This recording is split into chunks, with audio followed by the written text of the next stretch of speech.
নিজেকে বেশি অপরাধী মনে করিয়েন না। আপনি এত ভালো আল্লাহ পেয়েছেন, আপনি এত ভালো রব পেয়েছেন। বনি ইসরায়েলের একজন লোক 99 জন লোককে হত্যা করলো। তারপর সে চিন্তা করলো আমার ভালো হওয়া উচিত, ক্ষমা পাওয়া উচিত, জাহান্নামের আগুন থেকে মুক্তি পাওয়া উচিত। বাবা আমি এই জাহান্নাম সহ্য করতে পারবো না, কিভাবে আমি জাহান্নাম থেকে বাঁচবো? তখন সে একজন জ্ঞানী লোকের খোঁজ নিল এবং জিজ্ঞেস করলো যে আমার কি ক্ষমা হবে? ওই লোকে বলল যে না না, তোমার তো ক্ষমা হবে না।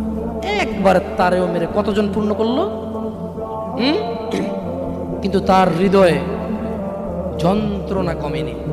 ওই যে একটা যন্ত্রণা, কি কাজ করলে আমি ক্ষমা পেয়ে যাব, কি এমন কাজ করলে আমি আল্লাহর আযাব থেকে রক্ষা পাবো। সে আল্লাহকে প্রচন্ড ভয় পাচ্ছিল।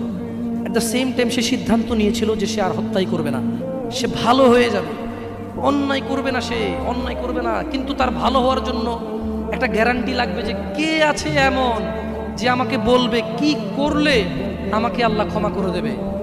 ওই লোকটা যখন মারা যায় আল্লাহ তাকে জান্নাত দিয়েছে। কেন? সে ভালো হওয়ার ইচ্ছা পোষণ করেছে। আপনিও ভালো হওয়ার ইচ্ছা পোষণ করেন, করবেন তো ইনশাআল্লাহ।